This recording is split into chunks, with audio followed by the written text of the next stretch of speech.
Injil Lukas diawali dengan kisah kelahiran Yesus. Lalu Lukas menunjukkan kepada kita bahwa Yesus adalah Mesias bangsa Israel yang memberitakan kabar baik tentang kerajaan Allah bagi orang miskin. Dan ialah Nabi Allah yang sesungguhnya bagi Israel. Pada bagian berikutnya, Yesus bersama para muridnya melakukan perjalanan panjang ke Yerusalem, di mana mereka akan bergabung dengan ribuan orang Israel untuk merayakan Hari Raya Paskah kuno. Nah, Lukas ingin agar perjalanan dari gunung menuju Yerusalem ini mengingatkan kita pada perjalanan panjang bangsa Israel pada zaman dahulu.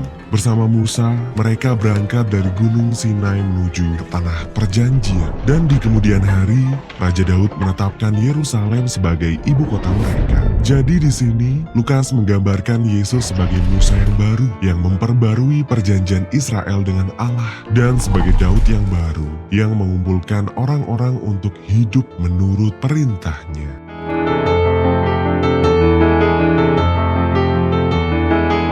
Ketika Yesus pergi, ia mengutus sejumlah besar pengikutnya untuk mendahului dia, mempersiapkan setiap tempat baru yang akan ia kunjungi. Kemudian saat Yesus tiba di sana, ia akan memberitakan kabar baik tentang kerajaan Allah, dan ia akan memanggil orang-orang untuk mengikut dia, dan ikut serta dalam gerakan baru yang sedang Allah kerjakan di Israel. Pada bagian ini, terdapat banyak pengajaran Yesus dan perumpamaannya, khususnya tentang bagaimana mengikut Yesus akan mendorong kita untuk benar-benar mengubah cara kita berpikir tentang uang, bagaimana kita menyelesaikan konflik dan memperlakukan orang miskin. Di tiap kota, Yesus membentuk komunitas orang-orang yang belajar untuk hidup dengan cara yang benar-benar baru, sehingga ketamakan diubahkan menjadi kemurahan hati dan kemarahan menjadi pengampunan. Dan dalam komunitasnya Yesus ini, semua orang luar akan disambut.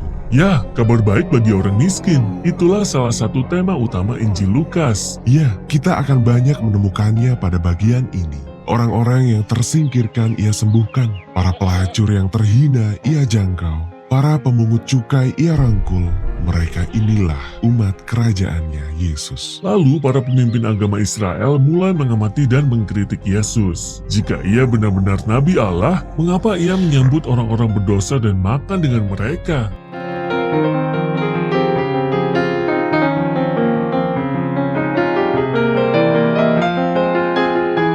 Ya, bagian ini terdengar seperti pertarungan di perjamuan makan. Jadi Yesus mengadakan perjamuan makan malam ini sebagai simbol bagaimana kerajaan Allah hadir bagi orang sakit dan orang miskin, orang-orang yang tidak mungkin bisa membalas kebaikannya. Yesus juga menghadiri berbagai perjamuan makan bersama para pemimpin agama Israel. Ya, dan ia menegur mereka dengan keras karena telah menjadi perkumpulan sosial yang arogan dan eksklusif. Namun mereka tidak mengerti. Karena itu Yesus menceritakan sebuah perumpamaan yang terkenal seperti ini. Ada seorang ayah yang memiliki 2 anak laki-laki. Anak sulungnya dapat dipercaya dan menghormati ayahnya. Anak bungsunya sangat kacau. Ia memberontak dan menjual harta warisannya untuk pergi jauh, dan ia menghabiskan semuanya untuk berpesta pora dan untuk hal-hal yang bodoh. Kemudian terjadilah wabah kelaparan di negeri itu, dan ia kehabisan uang. Jadi, ia harus berjuang untuk hidup dengan menjaga babi milik orang lain. Ia sangat kelaparan sampai ia pun ingin makan makanan babi itu. Pada titik itu, ia berpikir, kalau aku harus menjadi buruh tani, mungkin sebaiknya aku pulang ke rumah dan bekerja pada bapakku. Setidaknya, aku tidak akan makan makanan babi. Lalu ia berjalan pulang ke rumah sambil melatih permintaan maafnya.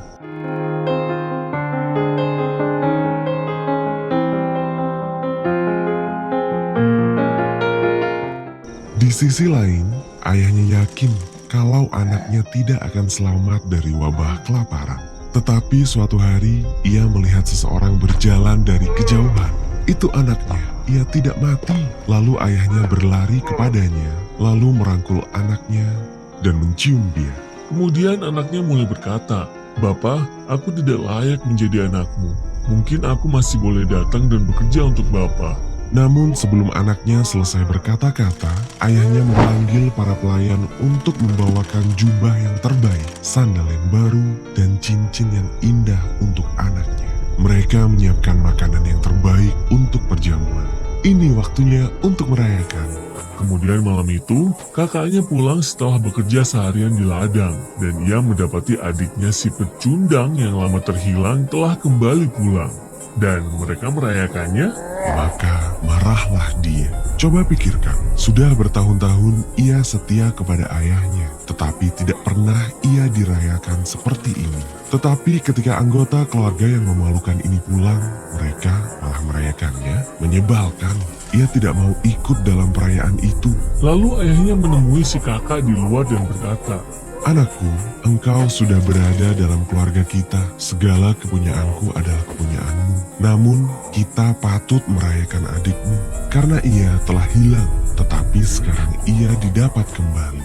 Ia telah mati, tetapi sekarang ia hidup kembali. Yesus ingin agar para pemimpin agama memandang orang-orang luar seperti Allah memandang mereka sebagai anak laki-laki dan perempuan yang telah direbut kembali dari kematian.